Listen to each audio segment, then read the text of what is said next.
Have you ever loved someone so deeply, yet felt like a stranger standing next to them? What if the silence between you isn't peace, but the quiet decay of something once sacred? Before love walks out the door, it always whispers, but do we ever really listen? You're in the same room, breathing the same air. But emotionally, you might as well be worlds apart. Have you ever stood right beside someone you care for more than anything, and still felt utterly invisible? It's a kind of loneliness that doesn't come from being alone, but from being unseen. The intimacy that once lit up the space between you now flickers like a fading memory. And yet, you stay. Hoping. Waiting. Wishing for something, anything, to bring clarity to what feels like it's slipping quietly through your fingers. In moments like this, the ancient wisdom of Marcus Aurelius rings louder than ever: you have power over your mind, not outside events. Those aren't just poetic words, they're lifelines. When someone begins to emotionally drift away, the heartache we feel often doesn't come from the separation itself. It comes from the fight inside us, the refusal to accept that things are already changing. We grasp desperately at the version of love we once knew, even as it dissolves before our eyes. And that's the painful truth no one likes to talk about, the kind of truth that burns going down. Because when love begins to leave, it rarely slams the door. It slips out quietly, revealing itself in three subtle but unmistakable signs. Not dramatic. Not cruel. Just clear, if you're willing to look. And so begins the story of David and Margaret. A love that started in the most ordinary of places, a quiet church potluck in Atlanta, 1994. Margaret wore a pale blue dress. David stood by the snack table, clutching a plate of warm bread, too shy to make the first move.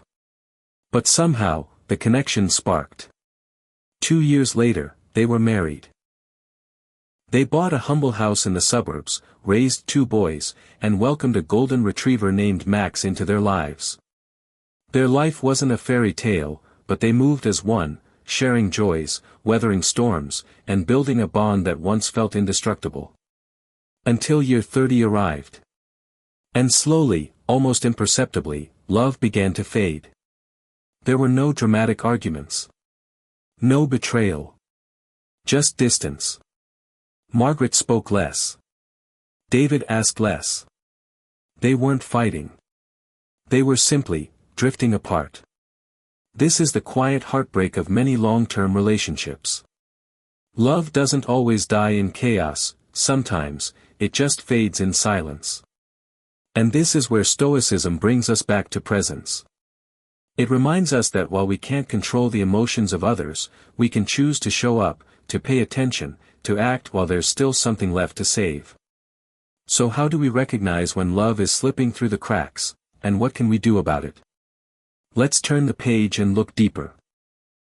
After years of shared routines and silent assumptions, something began to shift between them, not in words, but in presence. In our last scene, we saw how David and Margaret drifted apart not through drama, but through the quiet erosion of intimacy. Now, let's look closer at the first sign that love was starting to leave: silent emotional withdrawal. Margaret still did all the things she always had. She made dinner every night. She went to church every Sunday. She sat beside David in the evenings, nodded politely when he spoke, and kept the rhythm of the household steady. To the outside world, nothing had changed. But David began to sense something off. Not dramatic. Not loud. Just different, subtly, quietly different. It was like walking into a room where everything appeared untouched, yet something in the air had shifted. Imagine someone moving your furniture just a fraction every day, so subtly that you begin to question your own memory. That's what it felt like. The tender squeeze of her hand on evening walks. Gone. The spontaneous, caring questions: did you sleep okay? Or, you seem a bit off today. Want to talk? Had vanished like morning fog. The warmth hadn't disappeared in a blaze. It had simply dimmed, gently, in silence. And over time, that silence had grown so loud it echoed between them. David first truly felt it one ordinary Tuesday evening. Nothing unusual. He had just finished telling one of his usual light-hearted stories from work, the kind that once made her laugh. But this time, Margaret merely smiled. A soft, polite smile.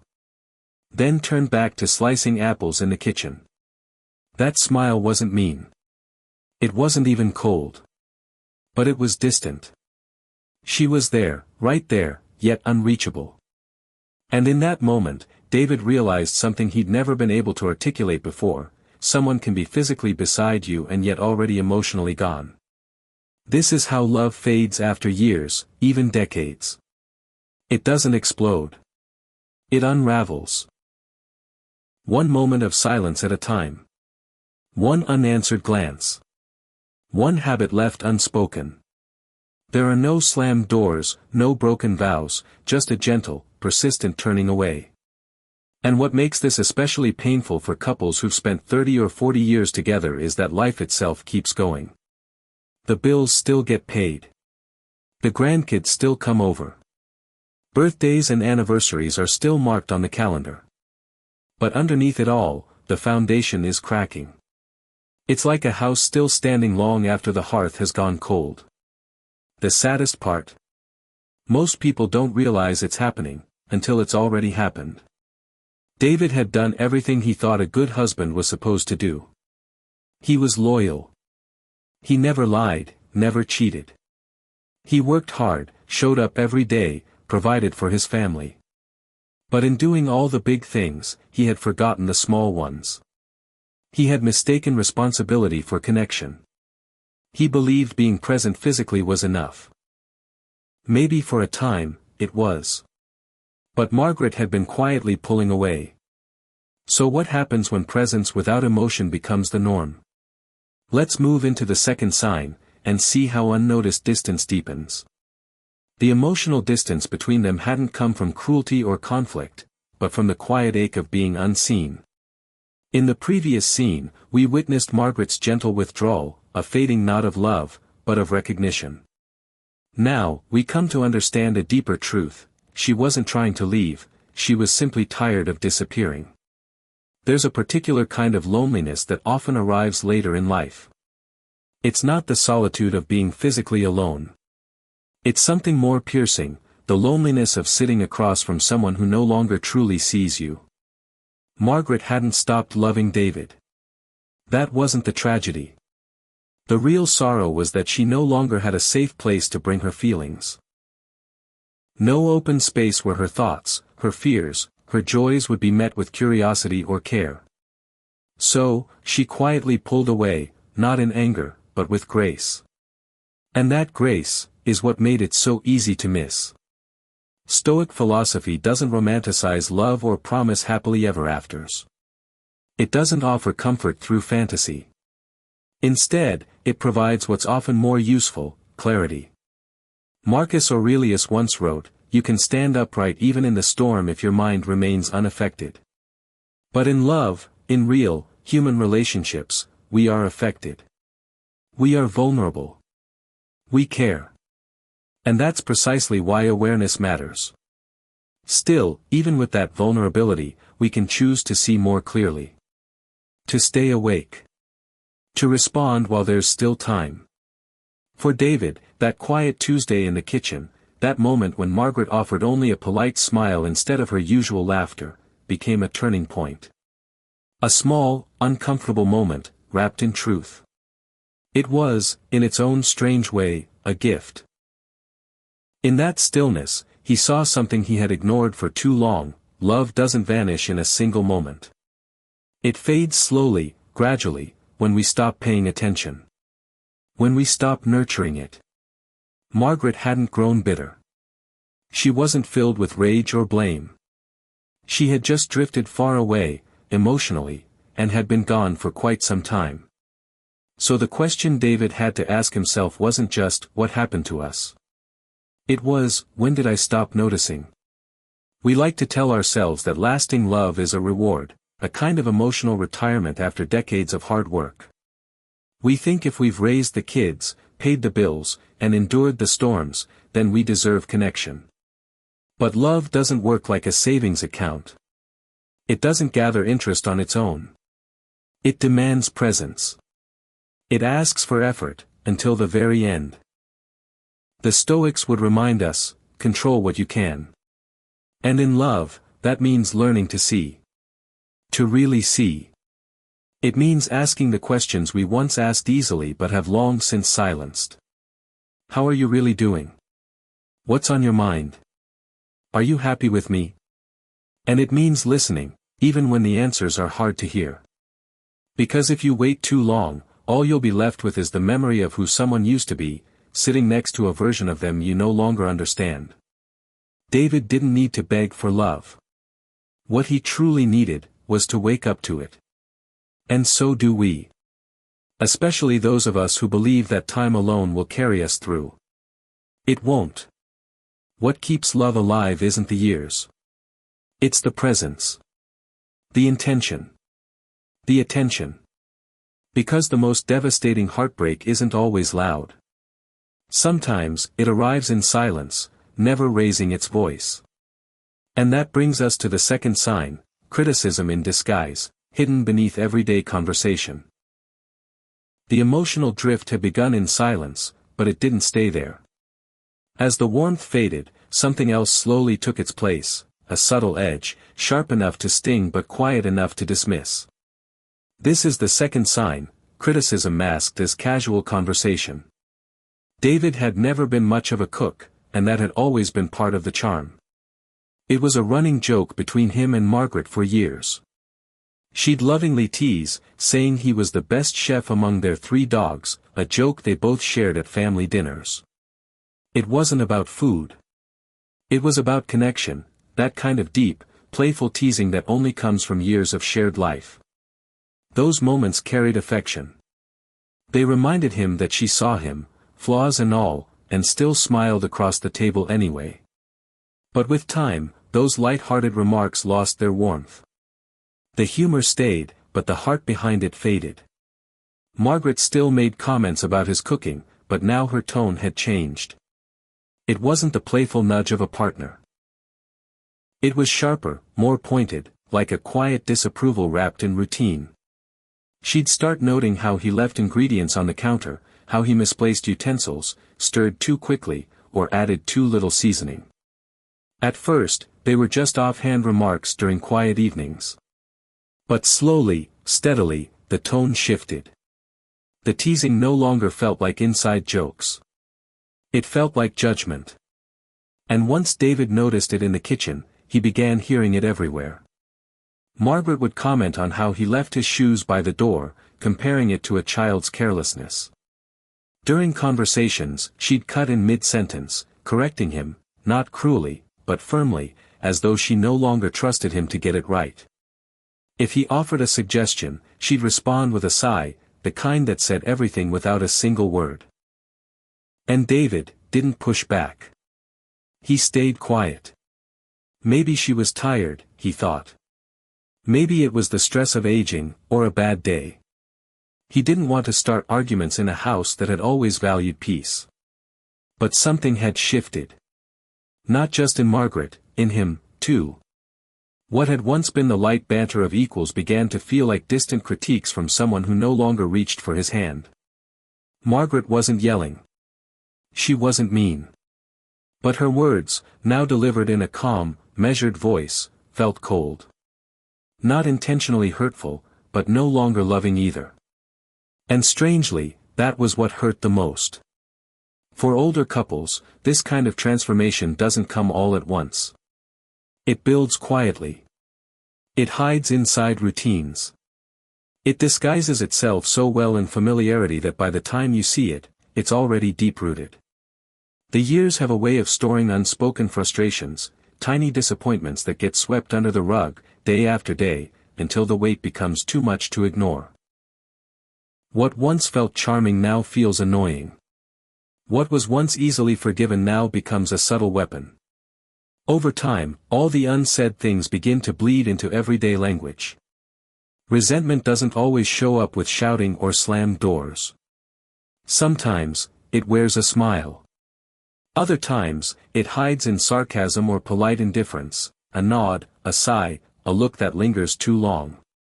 So what happens when distance becomes the new normal, and attention turns into scrutiny?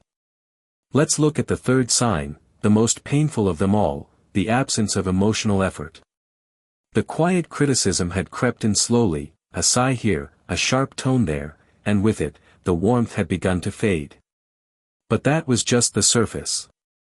Beneath it, a deeper shift was happening. Margaret was no longer reaching toward David. Now, we move into the most painful sign of all, the absence of emotional effort. This is how emotional distance quietly deepens. Not always through shouting or silence, but through the words we pretend don't matter. David, in his quiet and steady way, took it all in. He didn't push back. He didn't want to fight. He told himself that letting things go was an act of love, that keeping the peace was more important than correcting every slight. But inside, something began to ache. Not because of the comments themselves, but because of what they revealed. It wasn't the spatula or the shoes. It was the growing sense that he no longer felt like a partner in his own marriage. More and more, he felt like a guest in his own home, someone tolerated, not cherished. Someone who had somehow overstayed his welcome. And then, the realization came, quietly but unmistakably. Margaret no longer looked at him as her teammate. She looked past him. Not out of anger or cruelty, but indifference. The shift wasn't in what she said. It was in the spaces between. The long pauses. The cool tone. The eyes that no longer met his across the dinner table. There's a hard psychological truth here, one many couples find difficult to accept. When love in a long-term relationship begins to sour, it often doesn't announce itself. It doesn't come with rage. It doesn't slam doors. It shows up as quiet disapproval, a subtle judgment that, though never voiced directly, is always felt. Margaret didn't suddenly decide to become distant. Her words, now edged with detachment, likely came from years of unmet needs and emotions left unsaid. Her warmth wasn't extinguished in a single moment. It faded under the slow weight of routine, of repetition, of emotional neglect, from both sides. But instead of moving closer, she chose to guard her heart. She pulled back, one small day at a time. She began wrapping her feelings in distance. The Stoic philosopher Seneca once said, "It is not the things themselves that disturb us, but the interpretations we place upon them." David repeated that line often to himself. He tried not to take Margaret's tone personally. He reminded himself that her frustrations may not be about him, at least not entirely. But Stoicism also teaches something else, to see reality as it is, not as we wish it to be. And the truth was painfully clear. Margaret's words were no longer dipped in love. They had become quiet withdrawals. Emotional departures disguised as passing remarks. What David came to understand, slowly and sorrowfully, was this. When someone begins to lose their emotional investment in you, it rarely starts with yelling. It starts with the disappearance of gentleness. The fading of effort. The slow, steady refusal to speak with care. It's not just what they say, it's how they say it, and more importantly, why they've stopped saying it kindly. But Stoic wisdom doesn't tell us to dwell in heartbreak. It doesn't encourage bitterness or blame. Instead, it offers something more useful, acceptance, clarity, action. Not loud confrontations, but quiet awakenings. David began to understand something he had overlooked for too long. He couldn't change Margaret's tone. He couldn't rewrite the past or undo whatever disappointments had shaped her distance. But he could change the way he showed up. He could reclaim his presence. Not with pride. Not with ego. But with dignity. He could still be fully himself, even if the woman sitting across the table had stopped truly seeing him. And that's where the next part of this story begins, when the effort to reconnect must come not from demand, but from inner transformation. In the face of distance and emotional silence, David found a quiet strength, not in trying to fix the past, but in learning how to show up differently. We saw how he began reclaiming his presence, not through confrontation, but through clarity. Now, we reach a truth that many discover late in life, often too late to change everything, but not too late to change something. For many people entering late adulthood, this realization hits with a kind of quiet devastation. Longevity does not guarantee intimacy. Time, no matter how long, doesn't automatically protect love from decay. Decades together may stretch the timeline, but they don't always deepen the bond. Sometimes, all they do is extend the slow process of emotional detachment. But here's where hope still lives. If we choose to wake up. If we dare to be honest. If we stop pretending not to notice what's fading right in front of us, we can still recover something meaningful. Maybe not the relationship in its old form. But at the very least, we can reclaim our self-respect. We can rediscover our peace, the quiet power that comes from choosing to live aligned with truth, even when it hurts. David never raised his voice. He didn't make bold demands or ultimatums. But slowly, intentionally, he began to look Margaret in the eye again, not to confront her, but simply to be seen. He started speaking more directly, more clearly, not with accusation, but with quiet honesty. He shared what he felt, not to guilt her, but to stop hiding himself. And with each word, with each small act of self-expression, something began to shift inside him. He was no longer shrinking to fit the silence. He was no longer waiting to be noticed. He began to exist again, not as a man hoping for affection, but as a man who had found his voice, even if the room stayed quiet. There's a strange kind of sorrow that comes with growing old next to someone. And realizing how far you've emotionally drifted, even as you sit across from them at the same dinner table. But there's also a strange kind of courage in acknowledging it. Because if you're willing to see what's really there, if you stop numbing yourself with routine, it is still possible to turn toward each other again. And even if that turning doesn't happen together, turning back toward yourself, with dignity, with presence, is still a form of love. And it's one worth honoring. Because sometimes, the greatest act of healing in a long relationship isn't repairing what was, but reclaiming who you are now. And this reflection brings us back to where the emotional unraveling began, in the quiet kitchen, the fading laughter, and the slow transformation of warmth into criticism. Reclaiming presence within a relationship isn't just about finding your voice, it's about noticing what's been happening all along. As David quietly stepped back into himself, he couldn't help but hear the difference in Margaret's voice. What used to be light teasing between two people deeply familiar with each other had now turned into something far colder. Something that no longer felt like love. The teasing, once playful, now carried a sharper edge. The warmth had drained from her words, leaving behind only a sense of quiet criticism. And it didn't stop in the kitchen. David began hearing it everywhere. Margaret would mention, almost absent-mindedly, how he left his shoes by the door, like a careless child. She would interrupt him mid-sentence in front of others, correcting him as if he couldn't be trusted to finish a thought without fumbling. When he offered suggestions, she'd let out a soft sigh. The kind that suggested not frustration, but disappointment, as if she already expected whatever he said to fall short. Still, David never snapped. He didn't push back. He told himself she might just be tired. Maybe it was the weight of stress, the quiet exhaustion of years. And more than anything, he didn't want to break the fragile peace they had maintained for so long. But something had shifted.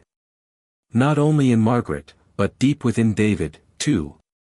What had once been shared laughter between equals now felt like judgment from a distance. Margaret didn't raise her voice. She wasn't cruel. But the calm, detached way she spoke began to carry a heavy emotional weight, a weight that hadn't been there before. Her words weren't intentionally harsh, but they were no longer kind. They were stripped of affection, void of tenderness, and that's what made them hurt the most. This kind of emotional shift happens slowly, especially in long-term relationships. So slowly, in fact, that it can blend into routine, disguised by habit, camouflaged by the rituals of daily life. The years, it turns out, don't just pass. They collect things. Unspoken frustrations. Lingering disappointments. The moments that were too awkward to confront at the time. And all of it builds, quietly, until one day the foundation feels different, colder, less forgiving. What used to feel endearing now begins to irritate. The quirks that once sparked laughter become eye rolls. And what was once easily forgiven becomes stored away, later used as quiet ammunition. In time, unresolved emotion leaks into language. Not in arguments or accusations, but in the subtle phrases and tones we brush off, the small jabs, the side comments, the polite but pointed sighs. Resentment, after all, doesn't always scream. Sometimes, it arrives disguised as indifference. Other times, as sarcasm hiding beneath a smile. That's how emotional distance grows. Not through fights, but through the sentences we pretend don't mean anything. David, ever gentle, took it all in. He didn't want conflict. He believed that letting things slide was a form of love, a way to keep the peace. But over time, something inside him began to ache. And it wasn't the words themselves that hurt. It was what they revealed. What they meant. He began to feel smaller in his own home. Not hated. Not even argued with. Just, diminished. Like a presence that had grown inconvenient. A figure tolerated more than loved. And Margaret never said that aloud. She didn't have to. It was there, in the pauses between sentences. In the tone of her voice. In the way her eyes no longer settled on him during dinner. They drifted past him, like he wasn't there at all. And that's when David came to understand a painful truth. Love doesn't always leave with a bang. Sometimes, it simply fades, like the soft light disappearing at the end of a long day. But even in that fading light, clarity can still be found. And in the next part, we'll see how Stoicism offers not just reflection, but a way to respond. After all the subtle shifts, the unspoken disappointments, and the quiet fading of affection, David was left with a raw, undeniable truth. Love hadn't exploded. It had simply gone quiet. And in that silence, he turned inward, not to escape, but to truly face what he was feeling. This is where Stoicism became his anchor, not to numb his pain, but to help him meet it with open eyes and quiet courage. It was Stoicism that helped him name the ache, not to suppress it, but to sit with it, examine it, and understand it. The Roman emperor and philosopher Marcus Aurelius once wrote, "If you are distressed by anything external, the pain is not due to the thing itself, but to your estimate of it." That night, alone in the dark, David didn't reach out for reassurance. He didn't spiral into arguments or fantasies. He didn't deny what he felt. He let the truth settle around him, like nightfall. It hurt. But it was real. And that changed everything. Stoicism doesn't teach us to deny emotion. It teaches us to understand it. To question our expectations, to explore where we've placed our hope, and how we respond when that hope goes unmet. David saw something clearly that he hadn't wanted to face before. He had been holding tightly to an image of their marriage, the version that once existed, instead of accepting what it had slowly become. And in doing that, he had blinded himself to the quiet void that had formed between them. But this was not the end of his story. This was not surrender. It was awakening.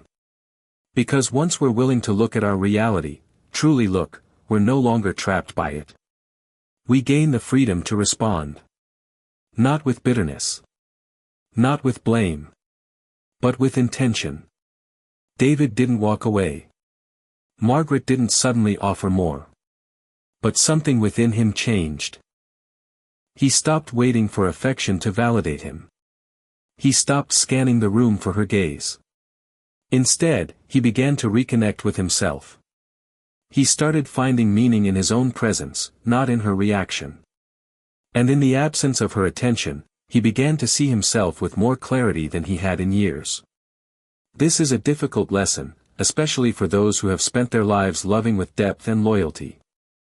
The fading of love is not always failure. It is change. People evolve. Hearts shift. Needs transform. And sometimes, the bravest thing we can do is not to fight the silence, but to sit in it, and ask, who do I want to be inside this silence? That quiet night, for David, marked a beginning. Not the start of a new love story. Not a return to what once was. But a return to himself, to an inner stillness that could no longer be shaken by the absence of another. He whispered into the dark, "This is what is. And I will meet it with dignity." Because when love withdraws, it doesn't always mean the story has ended. But it does mean the story has changed. And in that change, we're left with a powerful question. How will we choose to live in the space that silence leaves behind? Love isn't just a memory. It isn't just a habit formed over decades. It is a choice, a conscious act, made again and again. Especially in those later years, when routine replaces romance, and affection begins to look like obligation. And so, we arrive at the final reflection, a quiet, yet powerful reminder about what it truly means to choose love, again and again, even when it no longer feels like it used to. After the silence settled and the truth became clear, David began to live with a quiet acceptance, not of defeat, but of dignity. In the last chapter, we saw how he chose presence over bitterness, clarity over illusion. Now, we return to the wisdom that had guided him all along, the still strength of Stoicism. The Stoics never encouraged us to cling desperately to what was fading. They didn't glorify endurance simply for the sake of endurance. Their teachings were grounded in something far more courageous: observation, acceptance, and then action, not from emotion, but from clarity. David came to truly understand this in the final season of his marriage, when the silence between him and Margaret had become a constant companion, lingering in rooms once filled with laughter. It was no longer just a passing phase. It was the new reality. And yet, he didn't turn to blame. Not toward her. And eventually, not even toward himself. What he saw instead was something more sobering and far more human. Love doesn't disappear because of a single failure, or one bad argument. It fades when two people quietly stop choosing each other. When kindness becomes routine. When connection turns into obligation. When a kiss on the forehead is offered out of habit, not affection. David realized then that the death of love isn't always loud or cruel. Sometimes, it's simply the slow forgetting. Of why you started. Of how it used to feel. Of what made you reach for each other in the first place. And in that moment of clarity, David didn't rush to save anything. He didn't beg for a conversation or plead for change. Instead, he sat down quietly, with a pen and a piece of paper. And wrote a letter. Not to win her back. Not to reopen old wounds. But to remember, and to speak the truth gently. In that letter, he said in his own way, "I still see you. I still remember who we were. And if there's still a part of you that longs to be seen, know that I am still here." That is the Stoic response to heartbreak. Not retreat. Not resentment. But conscious presence. To continue offering love even when it no longer feels easy. To choose self-respect over desperation. To stay rooted in your own truth when everything else begins to drift. David didn't expect a dramatic reconciliation. He wasn't chasing closure. But in choosing to act from awareness, not fear, he reclaimed his place in the story. Not as a casualty of fading affection, but as a man who still chose to care. Even in silence. Even without return. And perhaps, in the end, that is what love matures into. Not fireworks, not perfection. But presence. Willingness. A quiet strength that whispers, "I will not chase what has left. But I will remain still, in case it ever wants to return. Because one day, in every relationship, the signs will appear. The connection grows distant. The words get sharper, even when said softly. The person beside you remains in body. But their soul drifts somewhere far away. And in that moment, you face a quiet but powerful choice. Will you chase the ghost of what used to be? Hold on to routines, to presence without connection, to gestures without feeling? Or, will you turn inward? Will you hold yourself with clarity, with grace? With the still strength of someone who knows they are whole? Even when someone else forgets to choose them. And in that choice, a new story begins. After all the unraveling, the reflection, and the quiet choices made in solitude, one truth rises to the surface: we do not need to chase love to prove our worth. As we learned in the last chapter, standing still in dignity can be the bravest act of all. And now, we arrive at the final message, one rooted not in loss, but in clarity and self-respect. Stoic philosophy never asks us to beg. It never tells us to blame. Instead, it invites us to see, to observe the reality in front of us without illusion. To accept it, not passively, but with strength. And then, to act, not from panic, not from fear, but from wisdom. So if you found yourself in a moment like David's, sitting in the quiet, feeling the ache of distance, know this: you are not alone. And you are not powerless.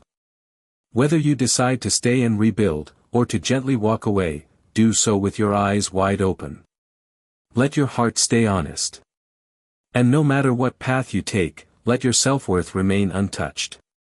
Because in the end, the most profound act of love is not the one you wait for. It's not the one you beg for.